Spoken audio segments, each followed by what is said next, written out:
નમસ્કાર. શ્રાવણ માસના આગમનને લઈ મનપા એક્શનમાં આવ્યું.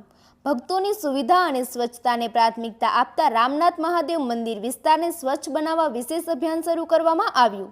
મંદિર પરિસર, પ્રવેશ માર્ગો અને આસપાસના વિસ્તારમાં સઘન સફાઈ, કચરાનો નિકાલ અને સ્વચ્છતા વ્યવસ્થાને વધુ અસરકારક બનાવવાની કામગીરી હાથ ધરાઈ છે. શ્રાવણ માસ દરમિયાન મોટી સંખ્યામાં દર્શનાર્થે પહોંચતા શ્રદ્ધાળુઓને સ્વચ્છ, સુરક્ષિત અને સુવ્યવસ્થિત વાતાવરણ મળી રહે તે માટે મનપા દ્વારા આગોતરા આયોજન સાથે કામગીરી કરવામાં આવી રહી છે.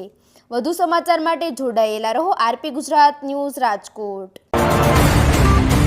હું ડોક્ટર રિંકલ મેઘાણી, આરોગ્ય સમિતિ ચેરમેન. આજે તો ખાસ અમે રામનાથપરા વિસ્તારમાં જે બેરિકેડ મારી અને જે આપણે જળકુંભી છે અથવા જે બીજો કચરો છે એને અટકાવવા માટે એક બેરિકેડ મારી છે, જેનેથી આપણી નદીઓ ચોખ્ખી રહે અને જે પ્રદૂષિત પાણી થાય છે એને અટકાવવાનો એક ખૂબ સારો પ્રયાસ કરી રહ્યા છીએ. અને આ પ્રયાસની સાથે સાથે જે મચ્છરનું ઉત્પત્તિ કેન્દ્ર છે એને રેક્ટિફાઈ કરી અને મચ્છરનું જે ત્રાસ આપણા આ વિસ્તારોમાં વધતો જાય છે એને અટકાવવાનો અમારો એક ખૂબ સારો પ્રયાસ છે. આજે ખાસ કરીને સાફ સફાઈ કરવામાં નદીની આવી રહી છે. કેટલા સાતમો કેટલા અધિકારીઓ કામ કરી રહ્યા અત્યારે છે ને અમે પ્રાયોગિક ધોરણે આ મૂક્યું છે. પ્રાયોગિક ધોરણે એટલા માટે કે અમે એક બેરિકેડ મારીને અત્યારે તૈયાર કરી રહીએ છીએ. પછી એમાં જે જરૂરિયાત રહેશે મેન પાવર કે અધિકારીઓનું એની અમે આગળ નિમણૂક પણ કરશું. ખાસ કરીને આનાથી કેટલી ચોખ્ખાઈ રહેશે અને લોકોને શું સંદેશો આપશે?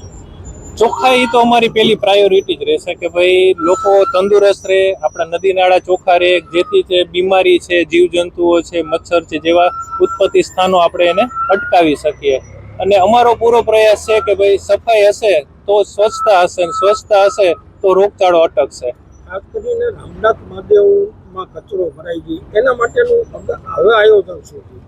એના માટેનું જ આપ જોઈ શકો છો, અત્યારે જે અમે બેરિકેડ લગાવી છે તે મોટા ભાગનો કચરો ત્યાં અટકી ગયો છે, જેથી મંદિરના જે આપણી એક ધાર્મિક સ્થાન છે ત્યાં એને પ્રદૂષિત થતું અટકવાનો અમારો એક પહેલો પ્રયાસ છે. અને આવનારા દિવસોમાં પણ મંદિરની એક ગરિમા જળવાઈ રહે અને મંદિરમાં કોઈ દૂષિત પાણી કે ખરાબ કચરો ના આવે એનું અમે ખાસ કાળજી રાખશું.